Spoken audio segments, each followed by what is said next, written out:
Thank you very much for receiving me, Ambassador of the Chair. Thank you very much, all of you, brothers and sisters. I hope you can hear me okay. I was fortunate enough to see some of you last night when I landed at the airport. And it was really telling for me to hear from my colleagues who I met last night to say to me, you have to extend your stay. And I've committed to the fact and told them that even though I will not be able to extend my stay, but if there is anywhere I want to be, it's among the African brothers and sisters. The people whom we share culture and heritage, continent, destiny, and future with. So I'm particularly honored today to be here so that I can update you a little bit of where we are. Some of you know our history. Others might only know where we are today. But without any major dispute, we Somalis claim to be the first democrats in Africa. Less disputed maybe it is where we are today. But the reality is that I am here to share with you some words that otherwise would be a little bit more diplomatic, because we count on you to be part of our country and culture, which means that our journey is your journey. Our challenges are your challenges. Our opportunities are your opportunities. And any success we create, we don't create only for Somalis, but we create for the continent as a whole. Therefore, now that our future is interlinked, it should be less diplomatic here as compared to when we have official speeches. We live in a world where competition is increasing, where human capital is absolutely critical, where our continent needs to uphold its strong African and Pan-Africanism in order for us to compete. That is why Somalia needs you all. But before I tell you what your roles will be when it comes to Somalia, I'll first give you a little brief of where we are. Since the election of our president 2 years ago, we've been trying to reform our country. And to do that, we had to go through painful processes. We are not where we want to be yet, but we're very close. And with your help, we will succeed. In 2 years, we have reformed our economy. Not to ask for aid, but to be ready for business. We've re-engaged with international financial institutions, put in place public financial mechanisms in place, put in place anti-corruption mechanisms in place, put in place proper fiscal and financial discipline, and satisfied every single criteria that our national financial institutions have put in front of us, which now gives us an opportunity. In the next year, hopefully by February 2020, raise clearance from international financial institutions, including World Bank, IMF, African Development Bank, and others. That means that a new Somalia. On top of that, we've been trying to reform our policies. New constitution is underway. New electoral model is underway. Political party system process is underway. Resource sharing mechanisms, fiscal federalism, political power sharing mechanisms, all are on the verge of being completed. Which in reality means, with that, we lay in the foundation for policies that will guide our nation for the next 100 years. That reform will cater for the future generation in our country. The third element that we've been engaged in is,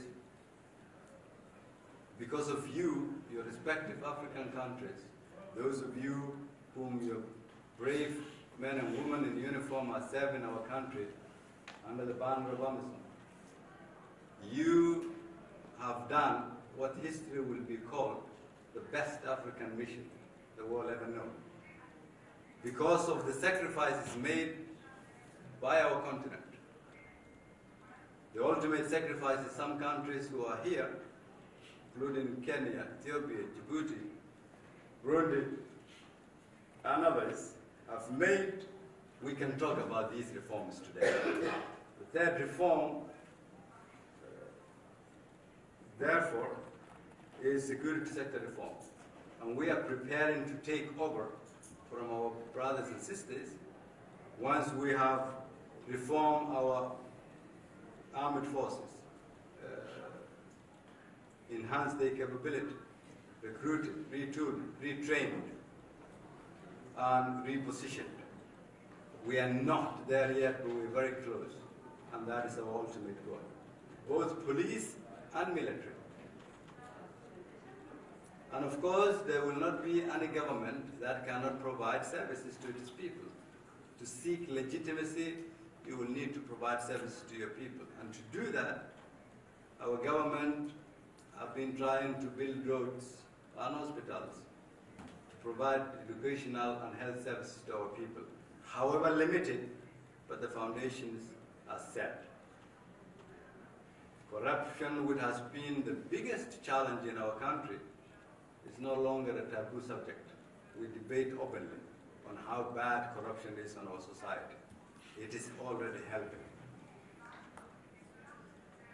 Now there is a visible hope in the majority of the Somali people, whether in the diaspora or in the country, that this time there is more hope in our country than it has ever been.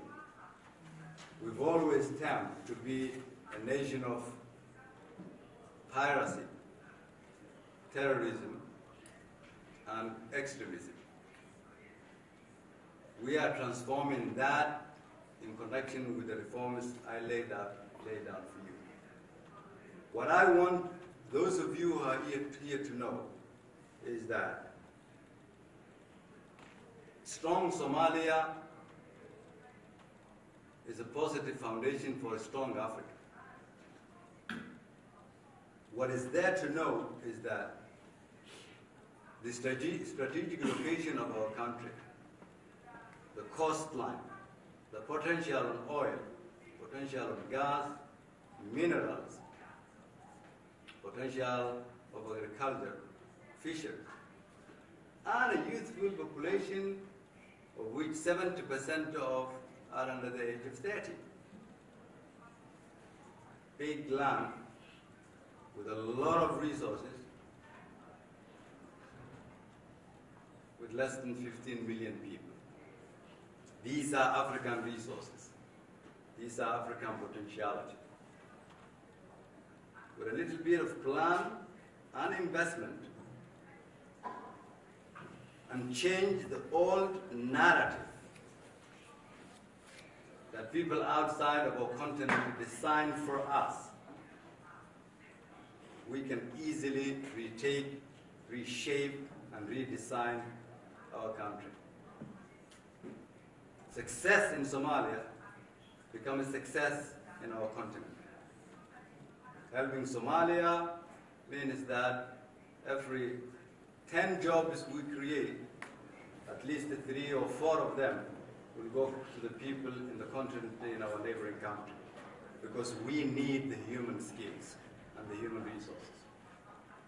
Building Africa means building the region, which in turn means building the continent. So the first line of respondents in bringing Somalia back to its feet rests not only with us, Somalis, but it rests with us all Africans. And now we've managed to lay the foundation. We've ensured that people's hopes are now again alive, and they're committed, engaged, motivated, willing to partake in political processes. But the biggest challenge we face is how to free ourselves from the old narrative that Somalia is and will be and will remain what it has been for the past 30 years. And unless we have ambassadors out there who says, no, we know the potential Somalia has, we know the investment it requires, we know the transformation that is taking place and the reforms that are happening on the ground. Unless we have people like you out here help us change that narrative, it will hold us back. So here is my final conclusion. The biggest risk we confront is how to define or redefine that old narrative. And the second is that our people have now great potential and opportunity to make Somalia a success story. Not being able to utilize that opportunity or dashing that hope again once more in front of the Somali people is also the biggest risk we confront. I address you as the Prime Minister of functioning Somalia, not a failed state, as they would claim from time to time. I address you as the Prime Minister of Somalia with a lot of prospects, not a nation in despair, as you would hear from time to time. And I address you as a Prime Minister who's seeking the support of those who want to do business with our country in the future, not anyone who wants to discuss with support in terms of aid. A nation that contributes to the African pride is waiting for your help. Thank you very much for that, your attention.